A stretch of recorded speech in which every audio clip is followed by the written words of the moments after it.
Hello guys, j'espère que vous allez bien. Bienvenue chez la Doha. It's about everything. Actuellement, on retourne un petit peu sur un événement qui s'est passé au Met Gala. Et oui, il se passe des événements et on observe. Et j'ai décidé de remettre en lumière ce qui lui est arrivé parce que c'est tragique. C'est triste pour l'humain, comment on l'a traité, cette femme-là. Cette jeune femme qui arrive comme égérie d'une grande marque. Égérie d'une grande marque, Chanel. Elle arrive comme égérie de la marque ambassadeur. Et on l'a pris comme ça. Je sais pas c'est qui c'est son équipe, ses assistants, parce qu'ils ont des équipes. Mais j'étais mal pour elle. J'étais mal pour elle. Et son ambassadeur, elle est originaire de l'Inde.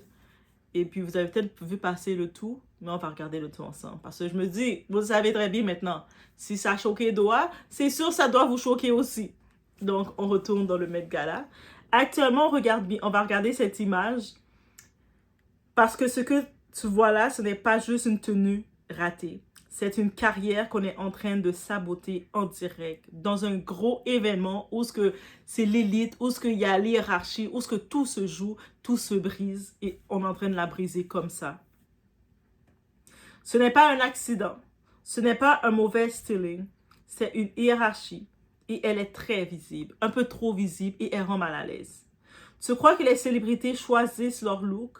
Je vous annonce que non. Et c'est la preuve que non. Elle joue un rôle écrit pour elle. Et actuellement, dans ce rôle à elle, on a voulu l'éteindre et la saboter.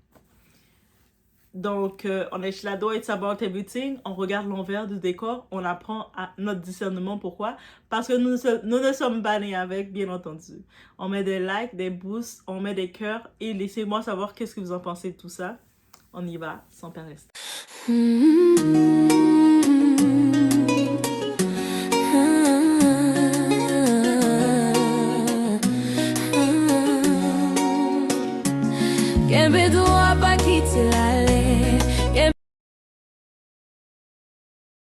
En vrai, le sentiment que j'ai, je suis vraiment triste pour Bhavita Mandava plutôt, parce que cette fille, elle était en train de monter. Elle venait d'avoir le success story. Comme, t'arrives comme ça du jour au lendemain, t'es pas né avec les portes ouvertes, t'es pas né comme étant une Nepo baby, t'es pas né étant la fille de Jay-Z et Beyoncé pour avoir des privilèges, t'es né comme ça et tu as certaines portes qui s'ouvrent à toi. Waouh! Tu te retrouves là et on te sabote comme ça. Tout semblait bien aller pour elle. Momentum parfait. Visibilité internationale. Timing parfait. Et là, le Met Gala arrive. Le moment où tu dois exploser, où tu as ton moment. Le moment où tu dois marquer l'histoire. C'est ton moment. Et qu'est-ce qu'ils font? Ils la mettent en jeans.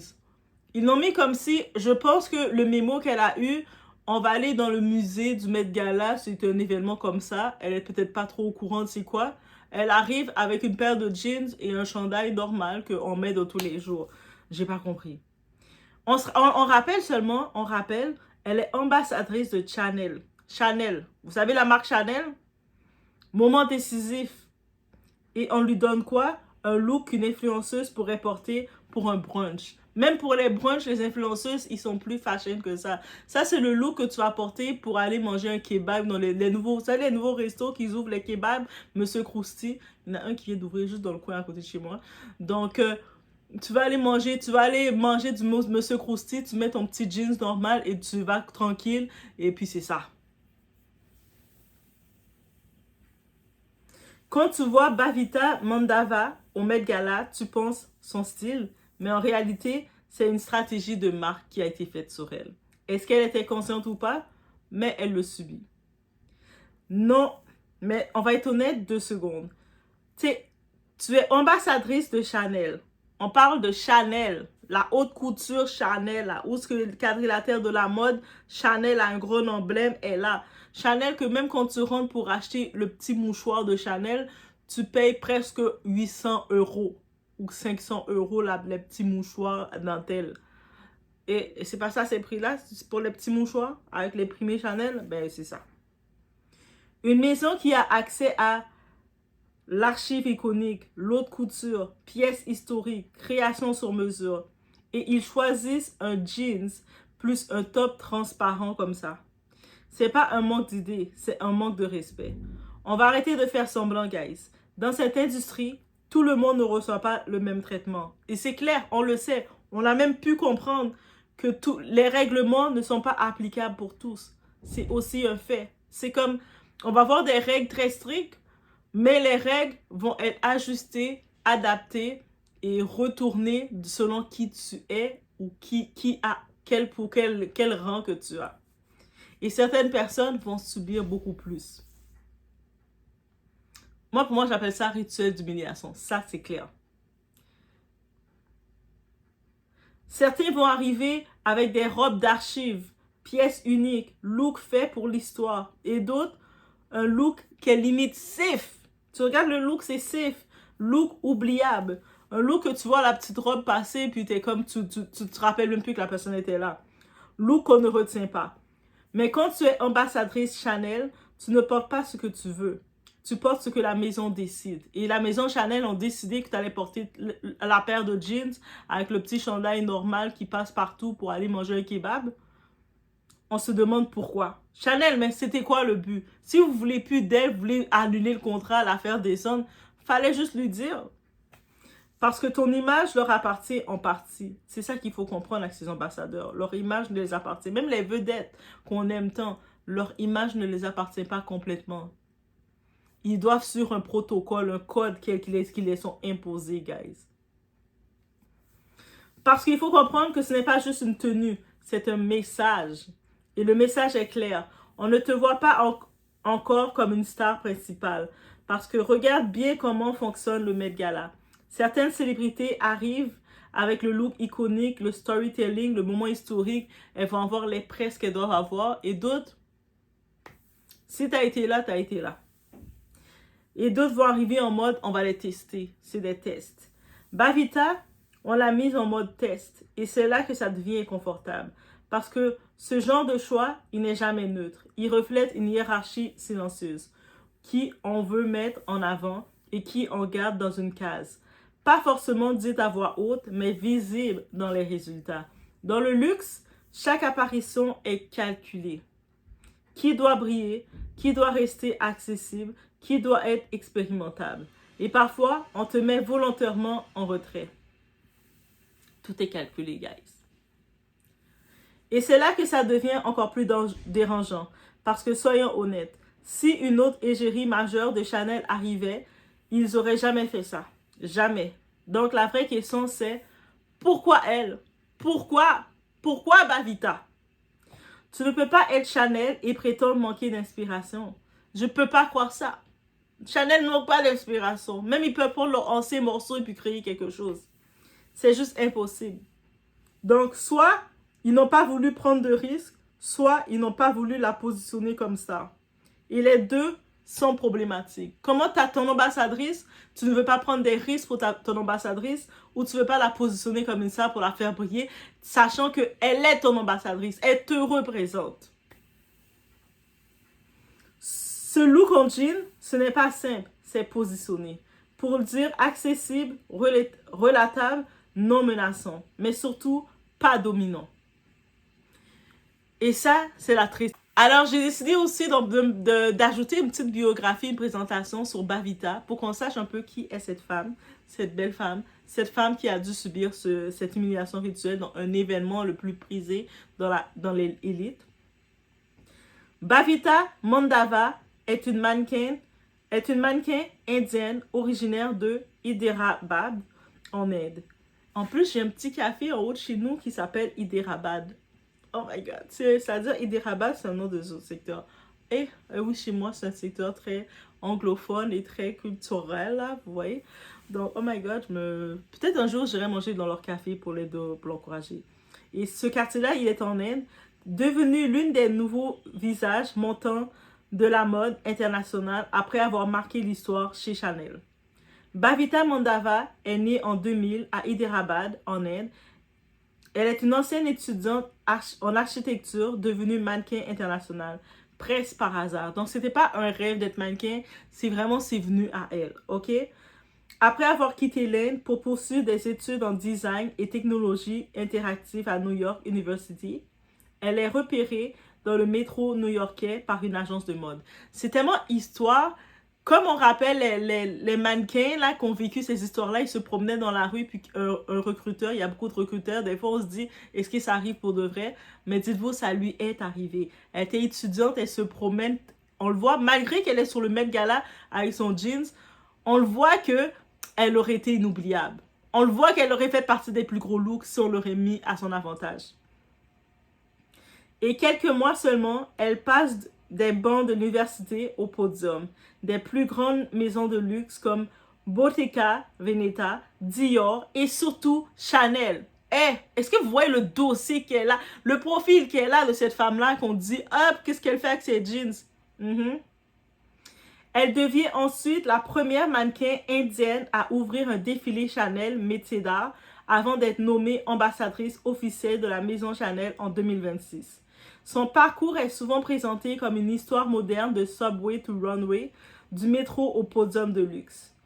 Bhavita Mandava, c'est la preuve que l'industrie adore fabriquer des success stories éclairs. Une étudiante discrète en architecture devenue en moins de 2 ans l'un des nouveaux symboles mondiaux de Chanel. C'est pas n'importe quoi, grâce son histoire. Repérée dans le métro de New York, propulsée sur les podiums Vogue, Met Gala. Son image représente aujourd'hui la nouvelle génération mode, intelligente, globale, ultra marketable et surtout virale. Et surtout, j'ajoute beauté et intelligence. Parce que dites-vous, c'est une étudiante en architecture. Elle a quitté l'Inde, ses parents l'ont envoyée venir étudier. Elle était avec ses petits livres, on la voit marcher, vous savez, avec les grosses maquettes des architectes. Elle se promène et le monde l'a remarqué. Elle s'est fait démarquer. Et elle arrive avec... Elle se retrouve dans les défilés de Bottega, de Dior, ambassadrice 2026, Chanel. Ils regardent, ils font « Oh !» Ils la mettent ambassadrice. C'est pas histoire de conte de fées, ça qu'elle nous raconte. Et puis c'est ça qu'on lui a servi. Je suis fâchée pour elle, comme si c'était ma sœur. L'industrie de la mode ne te donne pas toujours ce que tu mérites. Elle te donne ce qu'elle pense que tu peux porter, sans faire d'ombre. Et parfois, on te freine, juste assez pour que tu ne dépasses pas certaines personnes. Donc j'imagine, ils ont compris. Il y a des gens plus hauts que elle. C'est pas Chanel le problème seulement, mais eux autres se sont laissés écraser par l'hiérarchie. Mais il y a des gens plus hauts dans le cercle, dans le système, qu'ils ont regardé le profil de cette femme et ils ont dit, hey, elle, je veux pas que personne me dérange. Donc, on va l'écraser le plus possible pour être sûr qu'elle ne nous dérange pas. Parce que elle, on l'aurait mis là, à cette femme-là, on lui met une robe blanche. Vous savez, une petite robe bien simple là, en soi, elle aurait remarqué. Cette fille-là, elle s'est fait remarquer dans le métro de New York. Si vous êtes ceux qui sont allés à New York, vous savez comment les métros de New York ils sont. Mais elle s'est fait remarquer là, guys. Ça dit beaucoup. Donc, ils ont dit, on va la mettre le plus possible pour pas qu'elle se fasse remarquer. Parce que sûrement, ils ont reçu les ordres de dire qu'elle ne doit pas éclipser certaines personnes. Aussi simple que ça. I say what to say, guys. Parce que la mode, ce n'est pas juste des vêtements, c'est du pouvoir, c'est du placement, c'est une narration. Et ce soir-là, elle n'était pas au centre de l'histoire. Et c'est ça la vraie manipulation. Tu crois que tu montes, mais en réalité, on contrôle à quelle vitesse et jusqu'où. Mais attention, parce que ce genre de moment, ça peut soit te casser, soit te transformer en phénomène. Et vu sa présence, ce n'est clairement pas fini pour elle. Non, malgré tout ça, le monde n'a pas été fâché contre elle parce que le monde a compris que elle est sous contrôle. Et puis Chanel, le monde sont plus fâchés contre Chanel. Ils disent, attends, Chanel, vous avez votre ambassadrice indienne ici, votre belle Bhavita qui est étudiante en architecture. Tu sais, étudiante en architecture à New York, là. C'est pas les petites écoles comme ça que tu vas coller le morceau. C'est gros et gros, ça coûte l'argent et tout, là. Elle vient d'une famille qui a quand même investi en elle. Une famille d'immigrants qui ont investi en elle. Là, maintenant, ils sont comme, même en portant des jeans, elle a quand même créé l'attention sur elle. C'est-à-dire, il aurait pu la mettre une petite robe camouflée, une petite robe noire de black dress, bien noire, elle aurait passé tranquille. Chanel, ils sont pas reconnus pour faire les black dress. C'est pas les black dress, là, c'est l'icône de Chanel. Pourquoi ils n'ont pas mis une petite robe noire? Tu sais, comme la doigt, une petite robe noire bien simple. Tu sais, tu mets la petite robe noire, ça va partout. Tu vas aller boire un petit matcha, tu mets ta petite robe noire. Tu vas dans ton premier date, t'as ta petite robe noire. Et la petite robe noire va partout. Et là, quand tu commences à être habitué au repère où ce que tu vas, là, tu commences à ajouter des couleurs. Mais quand tu veux être neutre, tu veux être simple, tu veux pas trop en faire, tu mets ta petite robe noire. Pourquoi ils n'ont pas mis une petite robe noire? Ils savaient qu'elle allait déranger les gens. Même en jeans, elle vous a dérangé. Tellement qu'elle a bien porté le jeans. En même temps, ça fait une petite storytelling parce qu'on se rappelle qu'on l'a reconnue dans le métro de New York. C'est comme ça que les recruteurs l'ont repérée. Et là, elle arrive au Met Gala. Le thème, c'est la mode. Elle vient avec ses jeans aussi. Girl, quand on veut écraser ta lumière, mais ta lumière brille trop pour éclairer. Et peu importe la personne qui a donné l'ordre de ne pas qu'elle brille trop, sa lumière était trop forte parce qu'elle a quand même porté l'attention. Jusqu'à ce que Doua a fait « Oh! On l'a fait ça comme ça, notre girl? » Donc, il faut se rappeler, le Met Gala, ce n'est pas un tapis rouge, c'est un échiquier. Et certaines pièces ne sont pas destinées à devenir reines, mais maintenant, ça dépend encore de ta lumière, qu'est-ce que tu apportes. Laissez-moi savoir ce que vous en pensez. Mettez des cœurs orange, je pense ce drapeau, ouais, orange, pour si vous supportez notre chère Mafida et l'encourager. Je ne sais pas si ça va se rendre à elle. C'est possible, hein? On ne sait pas où est-ce que ça sort parce que maintenant, avec la traduction YouTube, ils remettent, même si je fais les vidéos, je disais c'est un public francophone que je ciblais. Mais le côté anglophone ont accès aussi. Ça peut se rendre à elle et elle peut tomber, elle va regarder les cœurs orange et ça peut lui faire sourire. Parce que je pense qu'elle a besoin de ses cœurs orange. Donc, moi aussi, j'ai besoin de mes cœurs mauves aussi. Oh, on s'entend. Donc, je vous laisse sur ce, guys. Laissez-moi savoir qu'est-ce que vous en pensez de tout ça. Et puis, c'était un petit tour sur l'industrie, les événements, l'industrie, l'élite et tout ce qui est fait. OK? Le monde est beau, mais il faut aussi être avisé de qu'est-ce qu'il y a derrière. On ne peut pas juste dire, le monde est beau et parfait, sinon on risque d'être déçu. Je ne veux pas que vous soyez déçus, c'est pour ça, le discernement, on le pratique ensemble, parce qu'on n'est pas né avec. J'aime ça le répéter, mais c'est vrai. Donc, guys, je vois vos commentaires. J'essaie de vous répondre comme je peux. Je vois vos commentaires. Des fois, comme je vous ai dit, quand c'est le moment de regarder les commentaires, je suis entre deux quelque chose. Des fois, je suis en train de courir pour aller live, puis je suis le temps d'attendre mon petit match. Et je suis là, je finis par répondre. Des fois, le temps de lire le commentaire. Et puis, le temps d'y répondre, oups, je vais courir aller faire quelque chose d'autre parce que j'étais entre deux. Mais je vois vos commentaires, so peace. Continuez de mettre les commentaires. Mettez plein de commentaires. Je veux voir plein de commentaires de partout. Hey, Doua, yes, you're right. Et Doua, je ne comprends pas. Oh, j'ai découvert sur elle, si vous ne connaissez pas cette femme-là, j'ai découvert sur elle, oui, c'est-à-dire que quand ta lumière brûle, quand ta lumière brille, quand ta lumière shine, quand ta lumière est là, tu peux te retrouver dans un métro, le métro de New York surtout. Ces métros-là sont animés, c'est partout, là, tout le monde va vite, le monde te bouscule. C'est-à-dire, si tu marches en tenant ton petit matcha avec ta petite paille comme ça, on a le temps de te faire tomber. Tellement que ça va vite. Et elle s'est fait démarquer comme ça, démarcher. Donc, et puis elle s'est retrouvée comme ambassadrice de Chanel. Et si c'est pas un rêve qu'on se dit, ça arrive à qui ce genre de choses-là? Mais ça lui est arrivé. Elle était étudiante internationale. Guys, j'envoie de la force aux étudiants internationaux, surtout un peu partout, parce que je sais que les pressions qu'on vous met, surtout avec les lois gouvernementales, comme s'ils disent que vous étiez les problèmes dans le système, alors que vous payez beaucoup plus d'argent pour être là, pour venir étudier. I just saying that, guys. Je vous envoie des forces, surtout les examens de fin d'année vont commencer. Soyez motivés, vous savez pourquoi vous êtes là. Et on se retrouve aux prochaines vidéos.